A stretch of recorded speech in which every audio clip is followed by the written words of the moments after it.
So, Quebec, for those who don't know, is a region of Canada which is French speaking and predominantly Catholic. Now, the reason why it's French speaking and predominantly Catholic, while the rest of it is English speaking and predominantly Protestant, is as a legacy of the 7 Years' War. So France had control of what was then called New France. So this is basically all the Louisiana territory, going from the state of Louisiana all the way up to Quebec in the north.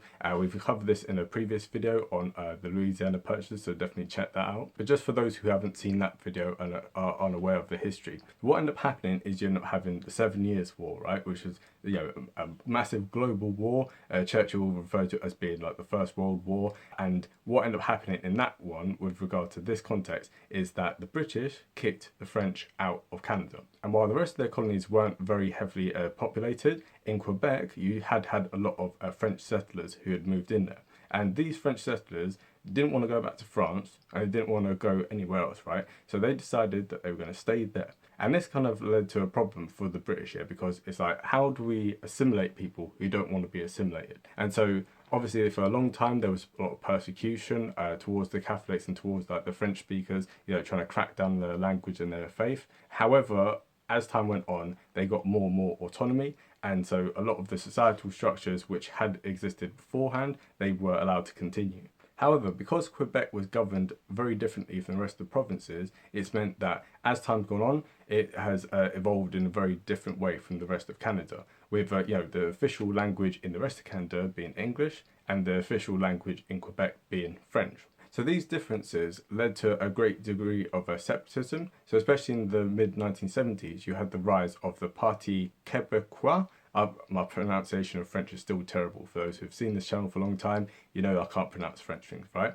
So the Parti Quebecois, or the Quebec Party, basically, they came to prominence in the 1976 election, and in 1980 they pushed there to be a referendum, right? So this was the first referendum on Quebec independence, and they lost at 40% to 60%. However, a generation later, you had the referendum in 1995. Now, this referendum was not a clear-cut thing, right? On screen now is what the actual text of the referendum was, and as you can see now, it doesn't necessarily lead Quebec to become independent. Although obviously a lot of people who were pushing for Quebec to become independent would have taken a victory in this referendum as a clear sign that Quebec ought to become independent. And this vote was very, very narrow, right? So in the last one, the turnout was, from top of my head, about 80%, which is kind of what you'd expect in a lot of like kind of referendums, about 70% round, like 80%. However, for this one, it ended up going all the way up to 93.5%. So almost everyone and their mum turned up to this referendum to vote on it.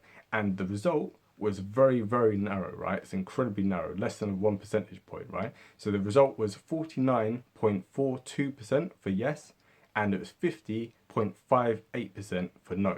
And the gap between the yes and the no campaign was just 54,288. So if, say, for instance, 28,000 people who voted no decided to vote yes, well, then the result would have been completely different. So that's basically what we're going to go on with this timeline. Yeah, we're going to imagine that 28,000 people who voted no decided to vote yes. So a yes victory in this case is not a clear-cut thing, and that's for two reasons. One, as I said, you know, the question itself is, you know, very complicated and doesn't necessarily lead to it. And second of all, at that time in 1995, it wasn't even clear whether under Canada's constitution it was constitutionally allowed for provinces to break off. So it wasn't until the Clarity Act of 1999, which basically said that, you know, states had a right to secede from the Canadian Federation, right? So up until 1999, the issue of whether a state could even leave, it was still up in the air. So for instance, in America, states cannot leave, and that's, you know, it's unconstitutional for a state to secede from the Union.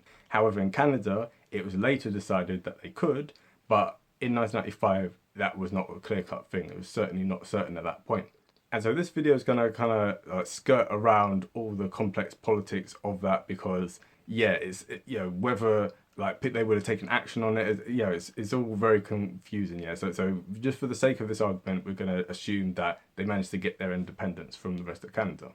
So what would have been the effects of this? Well, Quebec makes up about 20% of Canada's economy, However, it makes up about 23% of its overall population. Now, as we've discussed in previous videos about what if Scotland became independent, etc., so definitely check those videos out, right, just for a bit of reference. But if you've not seen those videos, and you really ought to, right, if you've not seen them, then what you need to understand is this. If a region of a country wants to split away, if its share of population is larger than its share of the economy of said nation, then that means that it's a net recipient of government funds, right? So what I mean by that is this, very simple terms. Catalonia in Spain, its population is smaller than its share of the economy. So Catalonia is a net contributor to the Spanish government, right? So it gives more than it receives. However, Quebec in this case receives more money from the Canadian government than it gives back, right? So it's a net recipient rather than a net contributor to the Canadian government, which means that if they were to become independent, much as is the case with Scotland wanting to become independent from the UK, in the short term at least, they'd have to account for this deficit because, you know, they'd be used to receiving all this extra money, but obviously if they got independence, yeah, then this money would run out, right? So they then have to either cut for spending or they'd have to raise taxes in some other way. So this is something to kind of bear in mind, that at very least in the short term, Quebec would be at a disadvantage in fiscal matters. But how would this affect the rest of Canada? Well, on two fronts, yeah. First of all, Canada is at the moment the second largest country on Earth in terms of area. However, with the loss of Quebec, it would go from second place to fifth place, yeah. So its land area would be smaller than that of Brazil. So, you know, that's quite a full of prestige for Canada. And then also obviously in terms of its economy as well, yeah. So even though it is a net recipient of Canadian funds, it still obviously contributes 20% of its economy, which means that obviously Canada's economy would be 20% smaller. So that's something to kind of bear in mind. Canada would fall down in the league tables for all these different kind of measurements. But on a political level, Quebec leaving would have huge ramifications for Canada because, as you can see on the map here, obviously, you have the western provinces, which are English speaking, and then you have some of the coastal ones, which are also English speaking. And right in the middle, you obviously have Quebec. So Canada in its entirety, yeah, would no longer be a kind of contiguous landmass, right? It would be a country split between the west and the east. And even within our own timeline, the province of Saskatchewan, I don't know how to pronounce that. Sorry, it's on screen now. Saskatchewan, whatever it's called. That region of Canada wanted to split away from the rest of Canada. So if Quebec end up getting its independence, then this state would have pushed for independence from the rest of Canada because these are western provinces and they tend to be more conservative than the rest of Canada. And so if Quebec got its independence, they would have really pushed for that as well. And so the government of Canada was kind of faced with the situation of if Quebec leaves, there was a chance of three different scenarios.